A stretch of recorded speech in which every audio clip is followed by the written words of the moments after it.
আমি কিছু খাইনি ভাই, এই যে দেখেন। আসসালামু আলাইকুম এভরিওয়ান, আমি Eva and welcome to Eva's lifestyle. আশা করছি সবাই ভালো এবং সুস্থ আছেন। আলহামদুলিল্লাহ আমরাও ভালো আছি।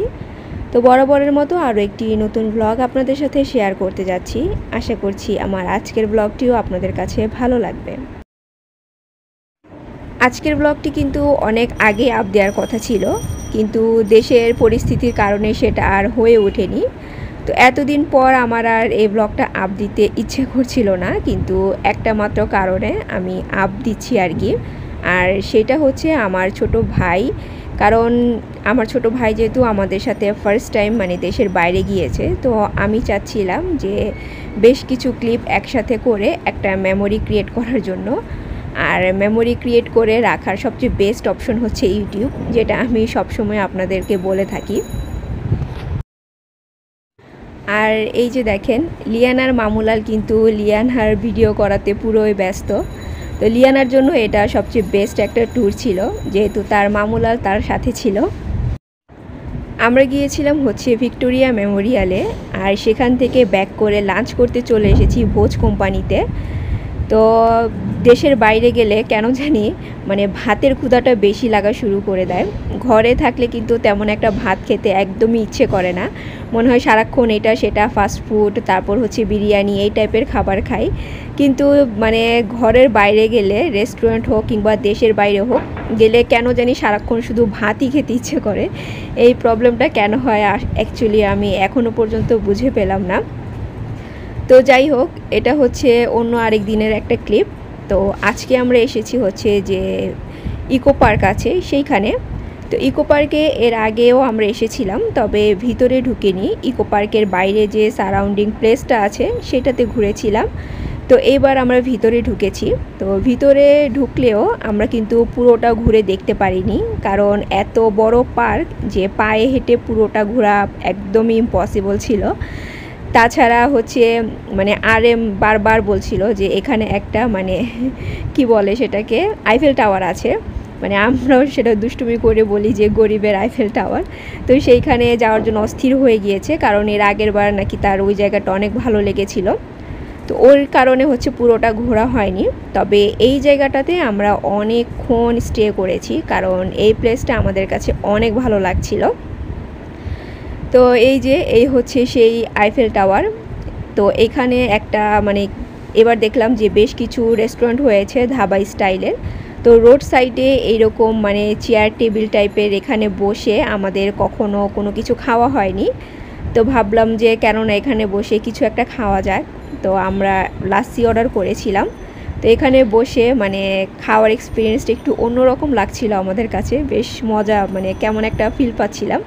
নর্মালি তো এগুলো সব সময় শুধু টিভিতে দেখি যে ধাবাতে বসে বসে সবাই খায়, তো এবার ফিলটা আমরা নিলাম।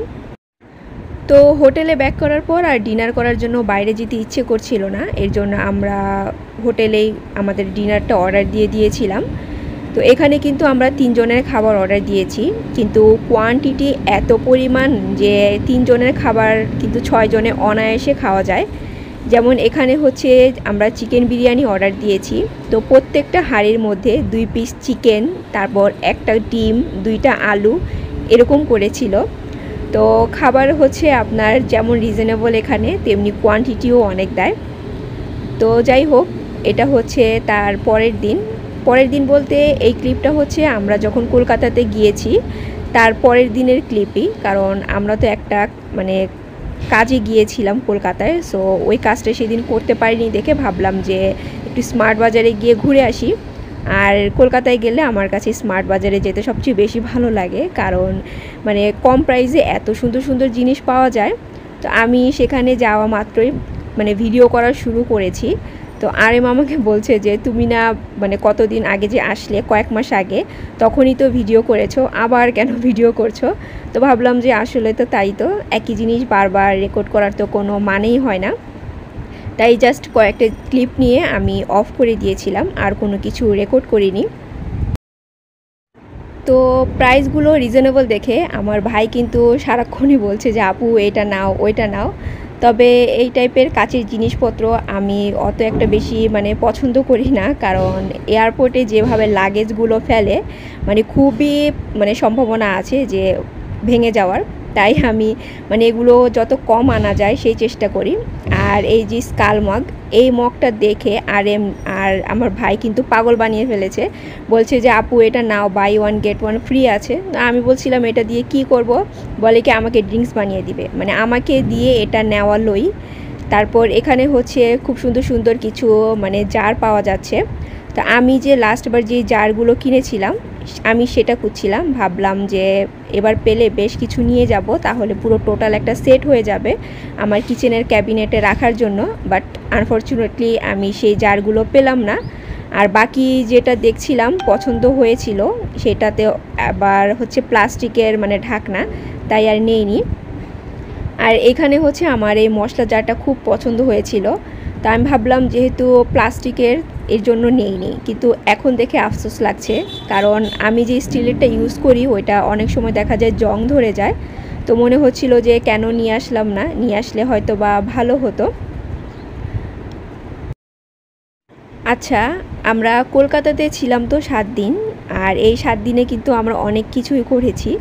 তবে পুরো ডিটেলসে যদি দেখাতে যাই তাহলে কিন্তু মিনিমাম আমাকে 5টা ব্লগ বানাতে হবে। আর যেহেতু এটা আমার লাইফস্টাইল চ্যানেল, কোনো ট্যুর রিলেটেড চ্যানেল না, তাই আমি মানে 7 দিন থেকে একটু একটু করে ক্লিপ নিয়ে ছোট্ট একটা ব্লগ বানিয়ে আপনাদের সাথে শেয়ার করছি।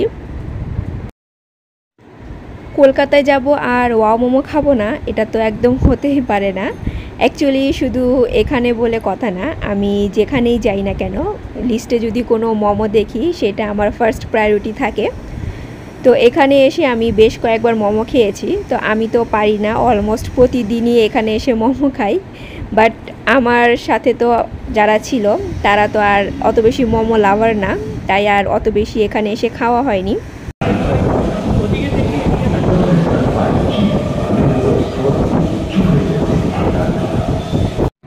আজকে আমরা এসেছি হচ্ছে সায়েন্স সিটিতে।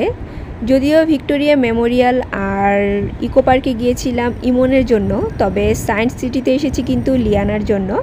কারণ লিয়ানার স্কুলে হচ্ছে কতগুলো প্রজেক্ট দিয়েছে, তো যার যেটা চয়েস সেই অনুযায়ী একটা জার্নাল রেডি করবে। তো লিয়ানা যেইটা চয়েস করেছে সেটার জন্যই মূলত সায়েন্স সিটিতে আসা। যতবারই এখানে আসি অন্যরকম একটা ভালো লাগা কাজ করে, তবে ফার্স্ট টাইম যখন এসেছিলাম তখন কিন্তু এক্সপিরিয়েন্সটা অন্যরকম ছিল। আর যেহেতু এখন মানে ইউজ টু হয়ে গিয়েছি, মানে অ্যাকচুয়ালি কোথায় কি হচ্ছে কি হবে সব কিছু অলরেডি জানা আছে, তো এখনকার এক্সপিরিয়েন্সটা কিন্তু অন্যরকম।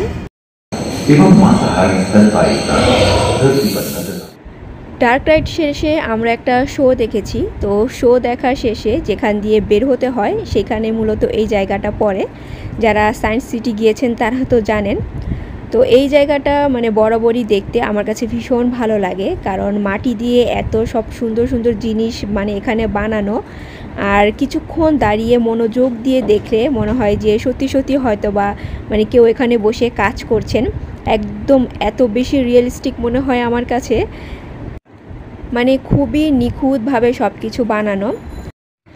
আর এই যে লিয়ানার কিন্তু প্রজেক্টের কাজ শুরু, আর লিয়ানার হাতে মোবাইল দিয়ে বলছে তোমার যেইটা ভালো লাগে তুমি সেইটা ছবি তুলো, ভিডিও করো, মানে যেখানে যাবে সেইখানে থেকে মানে পড়াশোনা করতেই হবে এরকম একটা মানে ব্যাপার আর কি। প্রজেক্ট দিয়েছে লিয়ানাকে, কিন্তু সমস্ত মাথা ব্যথা হচ্ছে যে লিয়ানার পাপার। তো আমরা হচ্ছে সব কিছু দেখি মানে চোখের সৌন্দর্য, চোখে ভালো লাগে এর জন্য দেখি, কিন্তু সে কিন্তু মানে চোখের ভালো লাগা থেকে দেখে না, যেখানেই যায় সেখান থেকেই মানে কোনো কিছু শেখার চেষ্টা করে, আর লিয়ানাকেও শেখানোর চেষ্টা করে। তো মাঝে মধ্যে তো লিয়ানা খুব আগ্রহ নিয়ে সব কিছু শিখে, আবার মাঝে মধ্যে বিরক্ত হয়ে আমার কাছে এসে বলে যে মামুনি দেখো পাপা কেমন শুরু করেছে। তো অ্যাকচুয়ালি বাইরে গেলে দেখা যায় ঘোরাঘুরিও হয়, আবার অনেক কিছু জানাও যায়।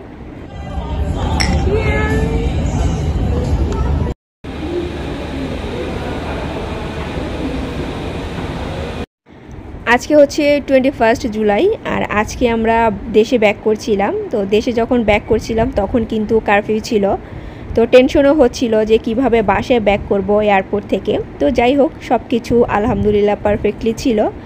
তবে আরও অনেক কিছু বলতে চেয়েছিলাম মানে কলকাতা ট্যুর নিয়ে, তো বলতে গেলে দেখা যাবে যে ভিডিওটা আমাকে আরও লং করতে হবে, তো আমি আর ভিডিওটা লং করতে চাইনি।